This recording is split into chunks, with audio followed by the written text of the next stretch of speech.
बहुत सारे लोग मुझे कह रहे हैं कि ये जो नया कोर्स आया है MA in clinical psychology RC approved MPhil की जगह उसकी मैं एक लिस्ट जारी करूँ कि कौन कौन से ऐसे स्टूडेंट्स हैं जो अपना क्या नाम है बैचलर्स जिनकी साइकोलॉजी में नहीं थी लेकिन मास्टर्स साइकोलॉजी में है, वो अप्लाई कर सकते हैं ये MA in clinical psychology RC approved वाले कोर्स के लिए।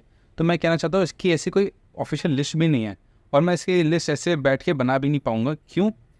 क्योंकि 95% जो प्राइवेट कॉलेजेस हैं वो तो अलाउ करने वाले हैं, लेकिन 5% ऐसे कॉलेजेस हैं जो हो सकता है कि लास्ट मोमेंट पे बोले कि नहीं हम आपका एक्सेप्ट नहीं कर रहे, क्योंकि ऐसा बहुत जगह हो जाता है। ऑल्दो आरसीआई की गाइडलाइंस के हिसाब से अगर आपने 3 साल की बैचलर्स की है और उसमें ये नहीं लिखा कि कौन से सब्जेक्ट में, बट मास्टर्स इन साइकोलॉजी कर रखी है 2 साल की या 1 साल की, तो आप एलिजिबल हैं।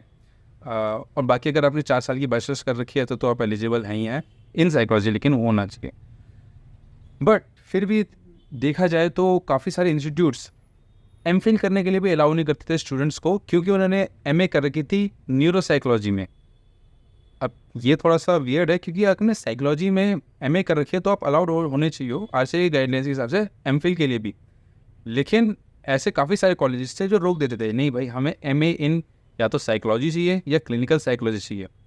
और वो चीज़ तब पता चलती थी जब हम क्या नाम है अपना जो फॉर्म है रजिस्ट्रेशन के लिए भेज जाए और वो रिजेक्ट हो गया। तो इसलिए मैं कह रहा हूँ कि अगर आप MA in clinical psychology RCI approve करना चाहते हो तो सबसे पहले फ़ोन करके 3-4 लोगों से पता कीजिए, और अगर 3-4 में से 2-3 ने भी हाँ बोला है, रजिस्टर कर दीजिए, रजिस्ट्रेशन के पैसे भर दीजिए, अपना फॉर्म दे दीजिए।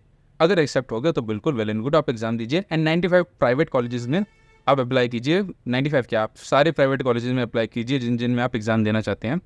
अगर किसी एक का दुक्का में हो सकता है आपको रिजेक्ट हो जाए, तो आप उसमें जाइए कि भाई क्यों रिजेक्ट हुआ, फिर आपको पता चलेगा कि हाँ इस कॉलेज में मैं अप्लाई नहीं कर सकता। क्योंकि ऐसा भी कभी कभार होता है कि भाई आप एलिजिबल हो लेकिन एडमिनिस्ट्रेशन वाले को पता नहीं था, इसलिए उन्होंने आप पर रिजेक्ट कर दिया। तो इसलिए कोई ऐसे लिस्ट तो नहीं है, लेकिन आप एमए इन क्लिनिकल साइकोलॉजी करना चाहते हैं और अगर आप स्टूडेंट नहीं हैं बैचलर्स में साइकोलॉजी या मास्टर्स कर रखे, तो मैं कहूँगा जहाँ भी आप अप्लाई करना चाहें कीजिए।